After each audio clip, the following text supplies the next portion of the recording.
No Direction Home is the informal Soho directors community. Find us at nodirectionhome.com.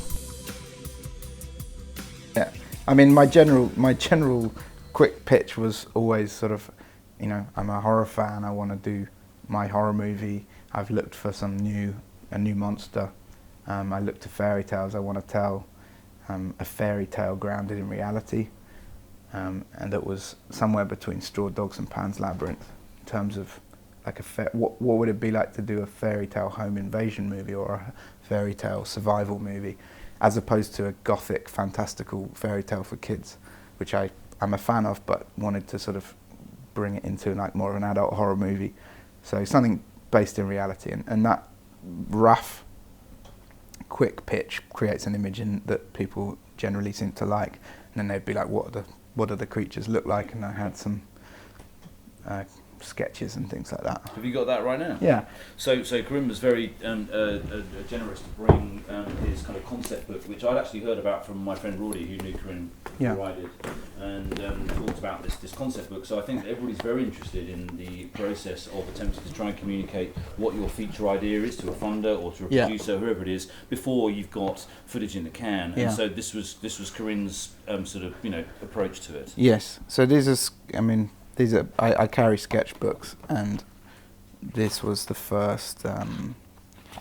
I love just sitting and trying to visualize. So this was like, what would fairies look like if the mythology that we've read about in various folk tales could be real? And this is just like me sketching concepts and creatures to I can put this on here in a minute, but I just thought I'd show you this to begin with. But explain the thing about your research into fairies, because obviously people have a fairy idea, Tinkerbell, but it's not that, is it? No, exactly. I mean, I'd been inspired by actual kids' fairy tales from a young age, but there was very much when you research into the dark, particularly the dark old Irish mythologies, the creatures that you read about, the fairies, are much more malicious, and they would sort of stories of tearing human families apart, stealing their children, replacing them with changelings, and all of this I thought was a great kind of something we've seen it in maybe, like actual Disney fairy tales, or maybe in actually the Spiderwick Chronicles, fun enough, is the closest in a way. It's like a kid's version of the Hallow in some ways. And then in Guillermo del Toro's films, his big inspiration, but Pan's Labyrinth was sort of something that I was like, wow.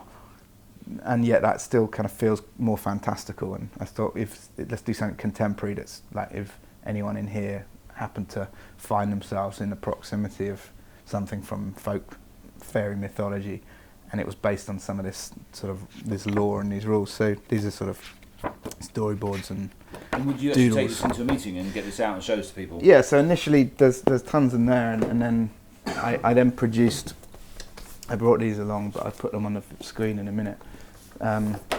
What became like, I do this for each project. This was like this was the first. So it was originally called The Good People, which is a name for fairies, like the wee folk and the good people, or fairies, or the Dinny She. And these are Apple books, and I put them together. How much do these cost to get done? 20 quid, not very much really, but having something physical I always like anyway, so I won't go into this one. But so these three books, The Good People, which became The Woods, because James Franco made a movie called The Good People, which just come out, crime movie, but meant I didn't feel I could use a name. And then the third book is The Hallow. So the first one was The Good People, this first book was 2009, and was like taking the idea to producers and trying to get attention with what I wanted to do.